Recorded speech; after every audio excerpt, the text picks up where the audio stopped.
A reading from the Gospel of Jesus Christ according to Mark. They came to the region near Gerasa, on the other side of the lake. And when he had disembarked, immediately a person with an unclean spirit met them. The possessed one lived among the tombs and could no longer be restrained, even with a chain. In fact, shackles and fetters had been used as restraints to no avail. No one had proved strong enough to subdue the demoniac. The sufferer would use stones to gash the flesh, howling day and night among the tombs and the mountain crags without interruption. Catching sight of Jesus, the bedeviled one ran up and bowed down to Jesus, but then started shrieking in a loud voice. "What do you want with me, Jesus, firstborn of the Most High God? Swear by God that you won't torture me." For Jesus had been saying, "Come out of this person, unclean spirit." "What is your name?" Jesus asked. "My name is Legion, for there are many of us," was the reply. And the possessed one begged Jesus not to send them all out of the area. Now, there was a large herd of pigs feeding on the mountainside, and the unclean spirits begged Jesus, "Send us to the pigs so that we can enter them." Jesus gave them permission. And with that, the unclean spirits came out and entered the pigs, and the herd of about 2,000 went rushing down the cliff into the lake, and there they were drowned. The swineherds ran off and reported this in the town and in the countryside, and the people came to see what really happened. As they approached Jesus, they caught sight of the one who had been possessed, sitting fully clothed and perfectly sane, and they were filled with fear. The spectators explained what had happened to the possessed person and told the townspeople about the pigs. Then the crowd began to implore Jesus to leave their district. As Jesus was getting into the boat, the one who had been healed came up and begged to be allowed to go with him. Jesus answered, "Go home to your people and tell them what our God has done for you." So the former demoniac went out and proceeded to proclaim throughout the 10 cities what Jesus had done. Everyone was amazed at what they heard. Ancient words from our tradition for our present day understanding. Thanks be to God.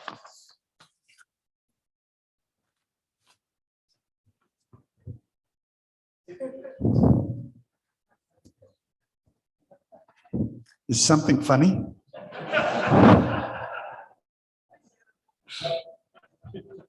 Yes, them pigs had demons in them. Do your pigs have demons in them? Because, no, that's not my sermon today, I promise. Well, as you have figured out, we're looking at one of the strangest verses, although there's a lot of strange verses.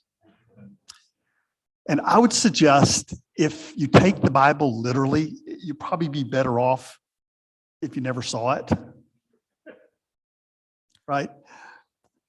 We're looking at a parable today, I believe. And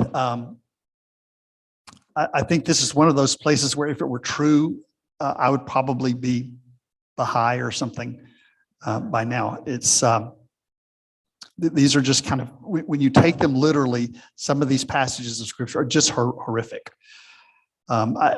St. Augustine was talking about this passage and said it showed that animals have no part of salvation. So I see that as anti-pig bias. Piggist person. I think what's happening a lot of times, and I'm sorry about the popping. What's happening a lot of times is that in the New Testament, there are a lot of political parables that the church doesn't want to hear. They have a political message, but by the Middle Ages, the church had sold out completely to empire. And so this critique of empire, they didn't want to see it, they didn't want to hear it.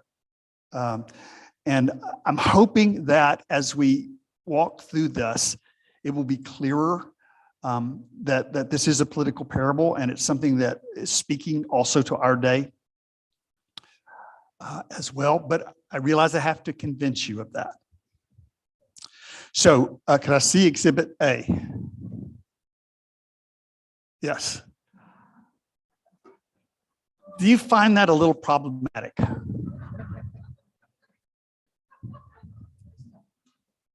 And in the full picture, there's like all kinds of pigs on the bottom there. I don't know. That just doesn't seem loving to me for some kind of reason. Could I see Exhibit B, please?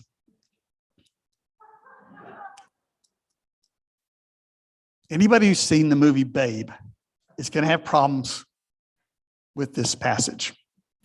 I'm just saying this to assure you that no pigs were actually hurt in the construction of this parable. The pigs are symbolic. And one more exhibit before we go on. Please remember, pigs can swim. Right? They can swim very well. And so if they did fall into the sea, it would have been just fine. Right? It's a parable in a culture that didn't really know pigs very well, probably. Pigs were unclean in this culture. And so the idea of swine herds and this kind of thing were kind of scary. But it also revealed that they had been occupied. As an American, unless you're undocumented, unless you're persecuted by the religious right, unless you're poor, these parables don't speak to us. That's why the church doesn't want to hear them. Because in these parables, we are Rome. We are not the occupied people. So this is good news for the wretched of the earth. It's only good news for us if we live in solidarity with them. The poorest of the poor, the sickest of the sick, the people that empire throws away. The reason I think this is about empire, number one, could I see the next exhibit? I'm going to run out of exhibits very quickly. This is the symbol of the legion that occupied the Palestinian area. The symbol of the Roman Empire was the boar, and the symbol of this group was the pigs. That may come into play here. Just maybe. Or maybe it's about demon pigs. I don't know. You can decide which of them is whack-a-mole crazy or not.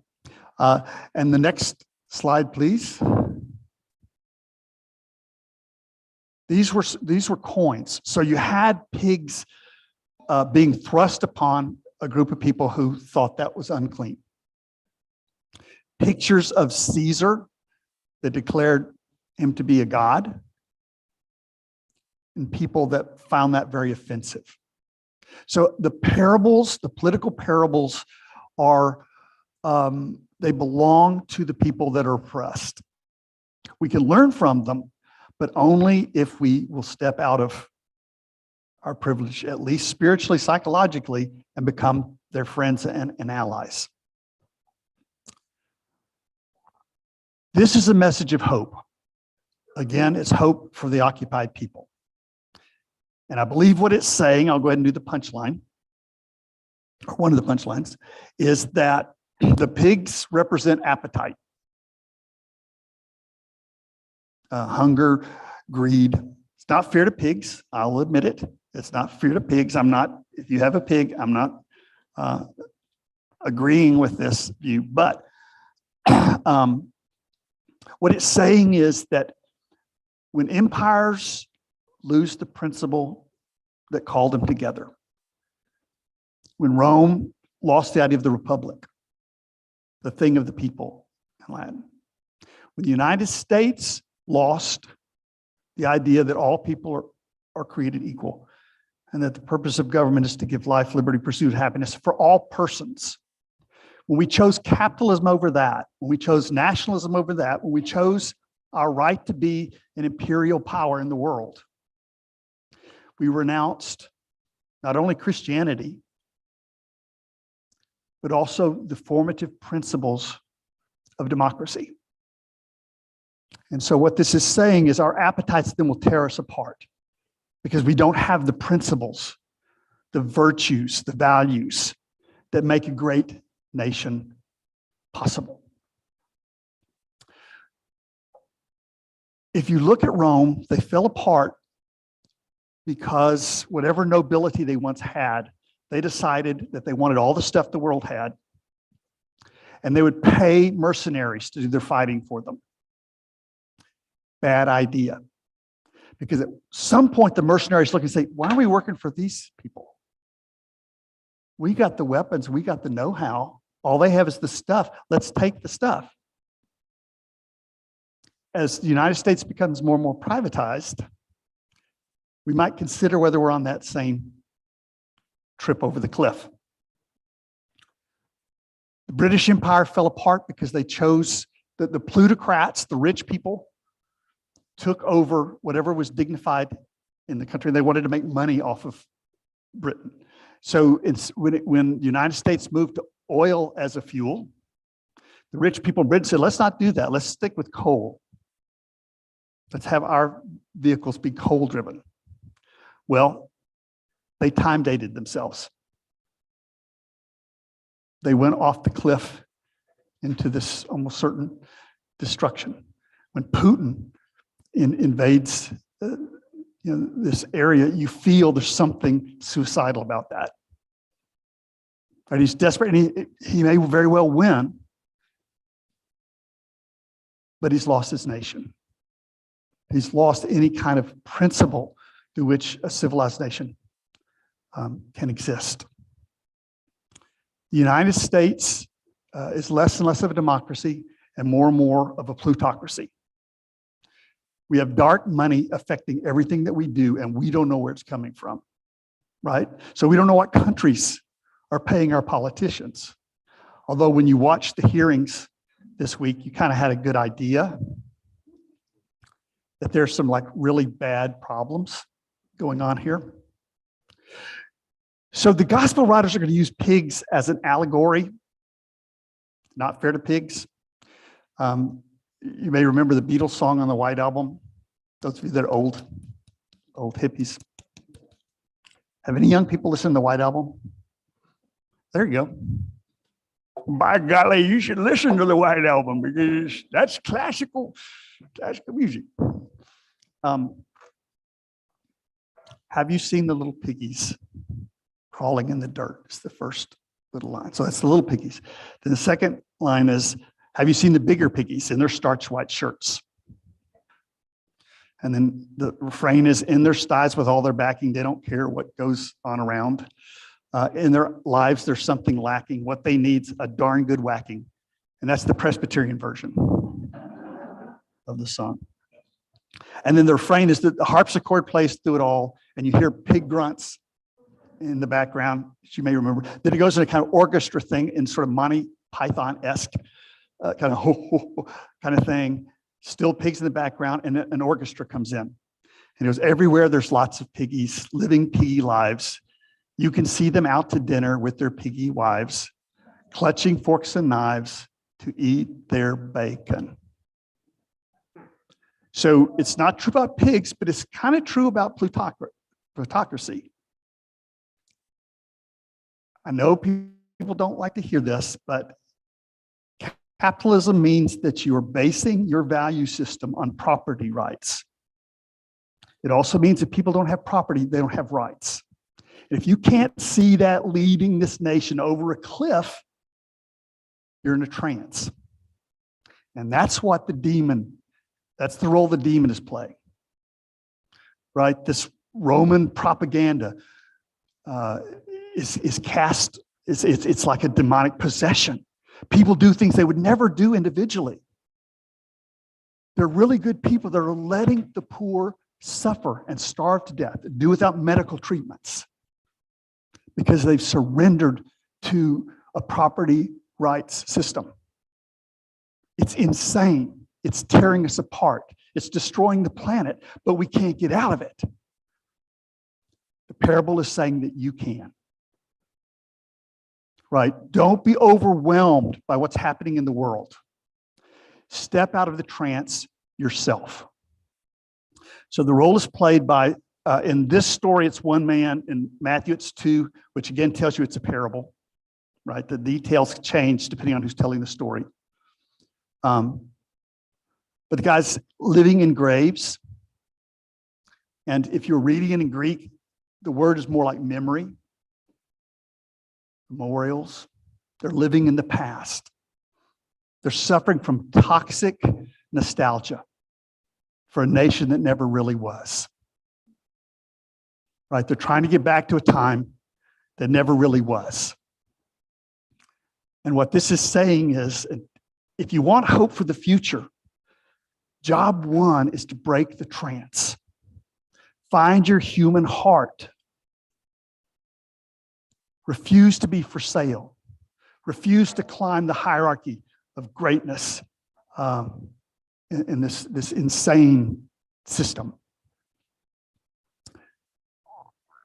If you watch the hearings this week, you saw a lot of fear. White, male, rich guy fear. And you saw tantrums that were absolutely pathetic. Pathetic. And you saw a brilliant woman of color sitting there like a sphinx, impervious to the slings and arrows.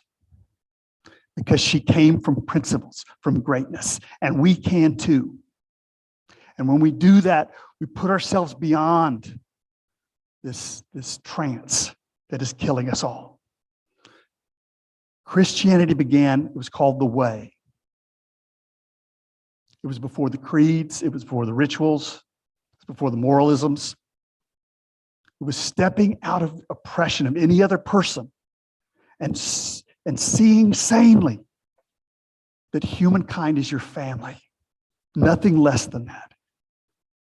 To not be fooled by the scars we call boundaries.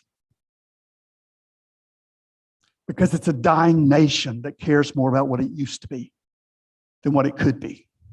It's a dying nation that's concerned about protecting its boundaries when its infrastructure is rotting from the inside out.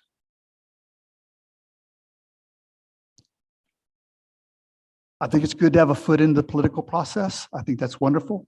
But your heart needs to be coming from a greater place than that. Did you see that the United States is opening its heart to 100,000 white refugees? Which is great. I'm all for that. But what about the countless people of color who are languishing? What about Ilda and Yvonne? Multiply that by 50 million people wandering the earth because of these brutal empires. What happens then is when Jesus heals the man, he's in his right mind, it says. Notice that Jesus doesn't say, "Follow me." The man offers to follow him. It's not talking about becoming a Christian. It's talking about becoming fully human, breaking the trance and becoming who we really are. Because right now, the people that run this country, or a lot of the country, the plutocrats, are terrified of the core principles of our nation, the core principles of democracy. If it's been a while since you've read the plaque on the Statue of Liberty, you might want to read this to our governor.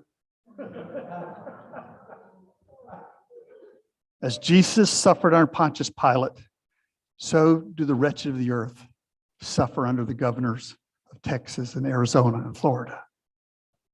It's called the New Colossus. It's saying America's going to be a different kind of place. Not like the brazen giant of Greek fame, with conquering limbs astride from land to land.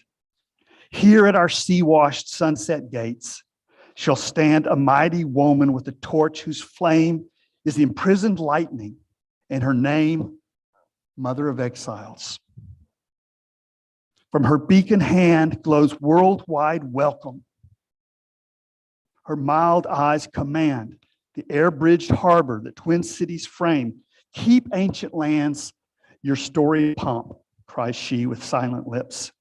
Give me your tired, your poor, your huddled masses yearning to be free, the wretched refuse of their teeming shore.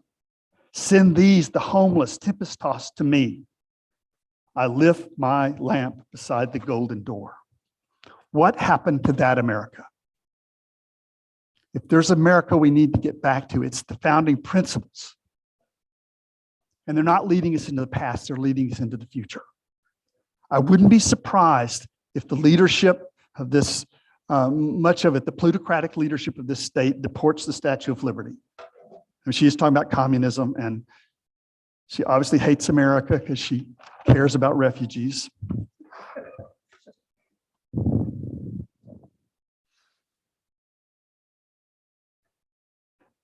The last point I want to get into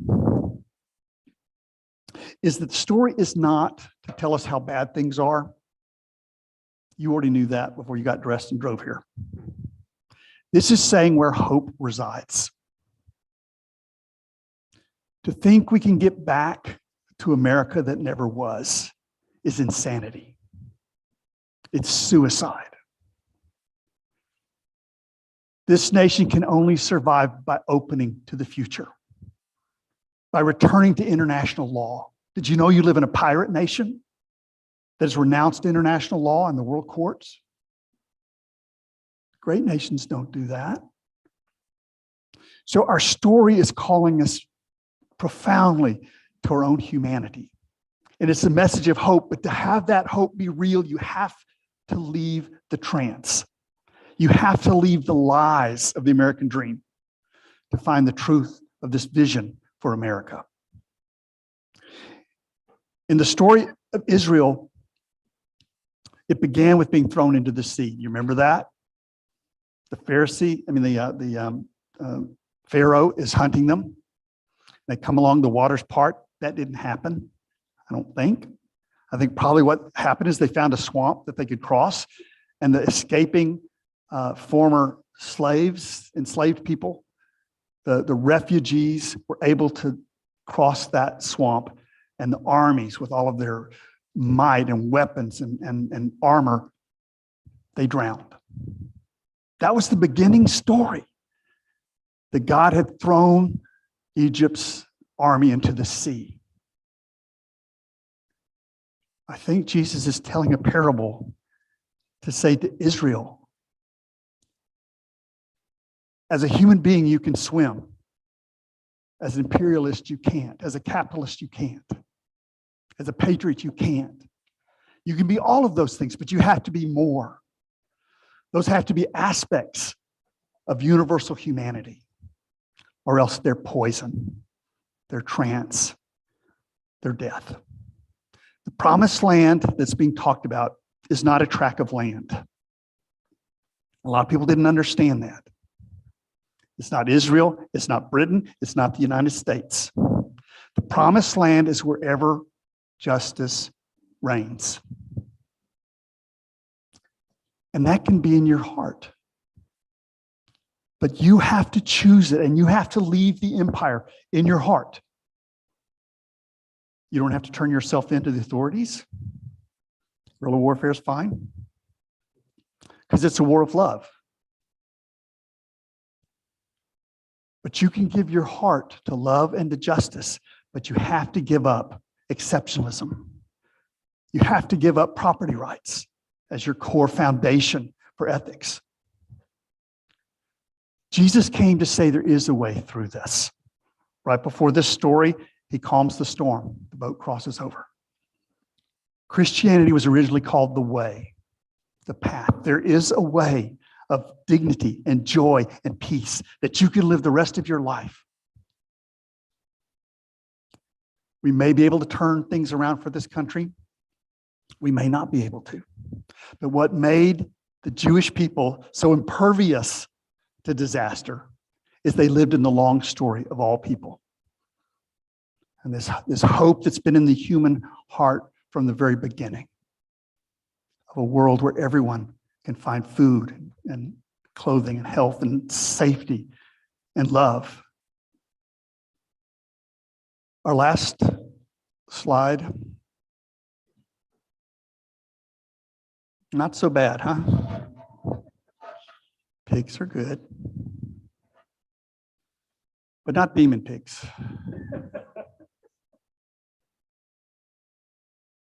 What we have, I believe, is a political parable. And when the church took the politics of Jesus out, they gutted the hope that somebody like you can have living under captivity, under occupation. Because most of humankind has lived in these conditions. But people have lived in joy, they've lived in dignity, and they've made a difference. They took a torch from their ancestors and passed it on to their descendants. And that's what we are called to do. When you look at the plutocracy that we were falling into, perhaps we'll be able to turn the page on that, perhaps we won't. But it doesn't matter in your heart. Because there's a way for you, there's a path for you. And the parable is saying, hold on. The empire will be torn apart by its own appetites, but not you, because you will step out of it. And it says, hold on. The people around you seem to be in a demonic trance, and you try to talk about sanity and they can't hear it. That's okay. Hold on. Just step out of it yourself. Keep your human heart alive. Because the purpose of the parable is not to say things are bad. It's to say the best is yet to be. The church has always been a minority report. The true church. The true church has never sat at the table of kings and queens. Your calling is different as well. But the reason we call it good news is when you let love and justice reign in your heart, you will feel with your bones that you are on your way to the promised land. Well, this is my attempts to understand a very strange little story. We set aside a minute for you to decide how you would treat it. Thank you for your attention.